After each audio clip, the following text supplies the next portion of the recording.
the story of this actually does have a good concept. Don't get me wrong, it's a good concept. That's all. I'm not saying it was executed well. The concept, the story is pretty much the baker and his wife go into the woods because they found out that this witch cursed them a while ago and basically just makes them not have a child, but they have 3 nights to get these 3 ingredients, so then she can give them the ability to have a child again. But really, why didn't she tell them about this sooner? I just don't get that. Why didn't she tell them about this sooner? I mean, it's kind of obvious that she's really wanting them to get this potion. So why don't you tell about them, like, I don't know, like a week before? 3 nights? I mean, just do that. That'd be so much easier. But anyway, so they have to get a hair as yellow as straw. Yeah, okay. So, of course, there's where Rapunzel plays in, and if you know the story of Rapunzel, then you know the story of her subplot. Then we got Cinderella, because they gotta get this golden slipper. Oh yeah, and Cinderella's shoes here are golden. But yeah, they got that one. If you know the story of Cinderella, then you know that subplot. Except hers actually gets kind of bloody at one point. I'm just like, man, is that... what? Okay, I'm trying to not spoil things, but...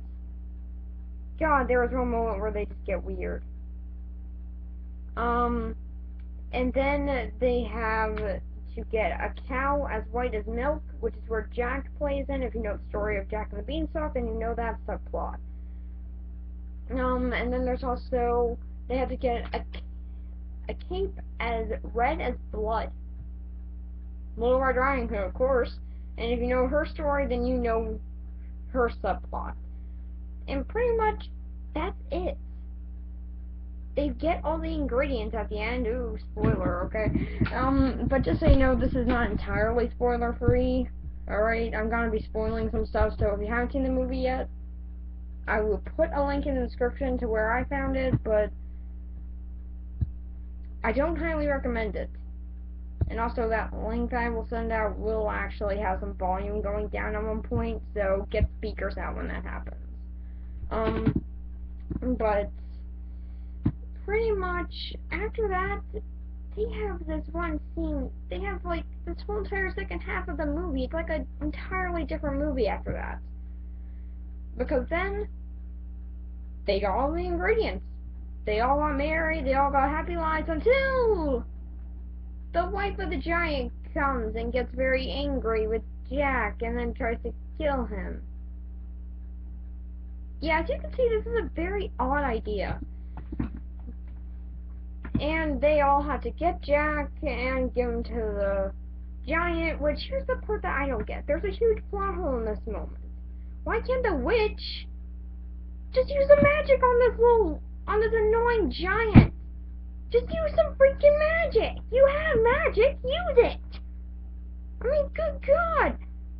Did someone have to die before you use magic? Oh yeah, someone else dies before she uses her magic, and she doesn't even use any magic after that. It's like, oh, people are losing their lives. I guess I'll just stand here and do nothing. But then she grabs Jack, and then they constantly sing. Oh my God. Okay, here's the most annoying part about this movie to me. Most of their dialogue is composed of nothing but songs. Seriously, they have nothing else to say. They have hardly any actual dialogue. I mean, all you had to do for that audition is say, oh, I can sing. Okay, you're hired. That's it. Because all they do is sing. Now, I know, I'm being critical, right? But this is also a good concept. They do find a way of mixing up these characters. They do find a good way of mixing up all these characters and making their subplots all connect with one another. But sadly, the main part when I think that was done the best was during the second half. Which then I was like, okay, this movie's over. Wait, why is there still like an hour left?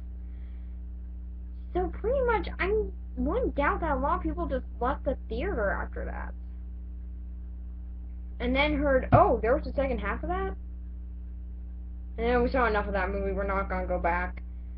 So, pretty much it makes no sense why they would actually do stuff like that.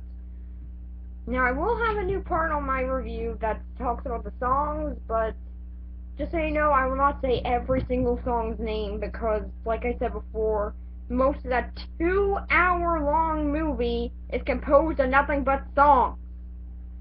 Which they work, some of the songs work. But after a while, you just get sick of them, and you want them to just shut up. Even my favorite character, the baker, couldn't go through this whole entire film without singing.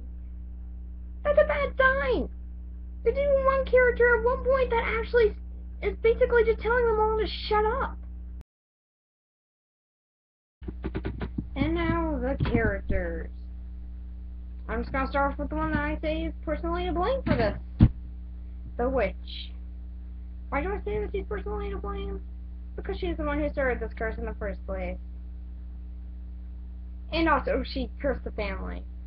But still, to me, she's the one who started off this whole movie by giving the baker and his wife the plot thing, and oh my god, did this feel forced.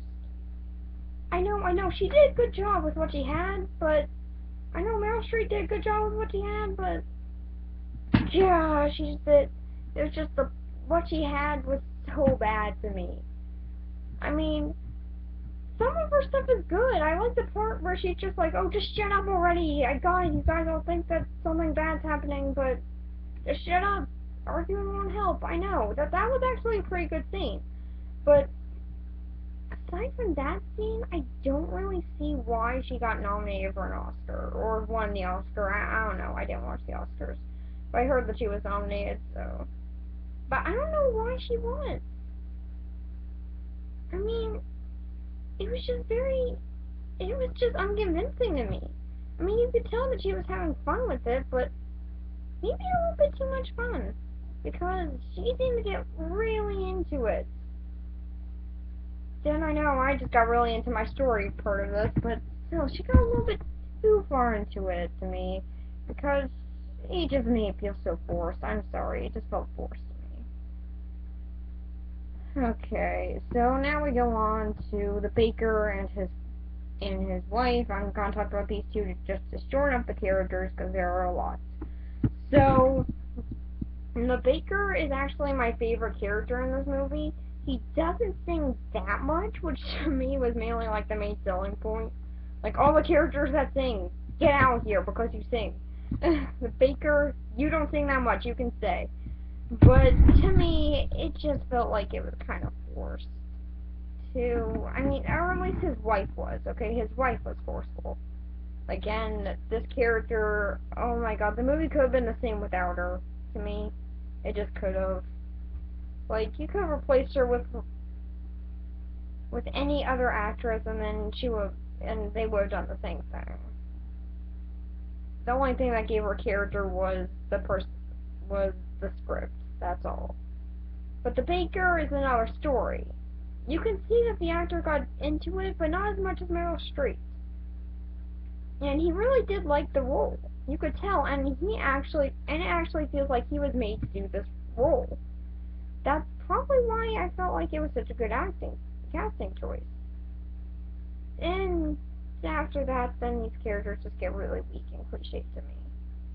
I mean, Rapunzel, oh my gosh, it's just Rapunzel. It's not Rapunzel from Tangled who had personality or anything, it's just Rapunzel. I mean, she throws down her hair, she cries a lot, and she found a boyfriend, and that's pretty much it. Oh yeah, her boyfriend's practically the same as Prince Charming, except he doesn't cheat. Oh yeah, and Prince Charming cheats. There, we got 3 characters out of the way. Okay, but Prince Charming's a jerk in this version. Don't know why, they just made him a jerk. I guess they were just really bored and thought that this movie was bad, and that no one would stay for the second half. But stay for the second half, because the second half is when it really gets good. Because to me, the second half is way better. Because they're not singing as much, and they're actually surprised with this ending. I mean, like, even the narrator, he's just like, whoa, okay, why is this happening? I thought the story was over. But it's actually a really good scene. And And then we have Cinderella, who... Actually, in this one, she's even less pathetic than the Disney animated version. I know. Impossible, right? Oh, shut up. Okay. So, if you heard that, then they said boo. I don't know if you could hear that. But, pretty much, I just think that she was a little bit too, oh, I need a prince to save me, cliche. I'm not just like what Rapunzel is, but I didn't really kind of see Rapunzel as that. We saw Cinderella in the beginning as someone who was a hard worker, and then she's just like, screw it, I want Prince.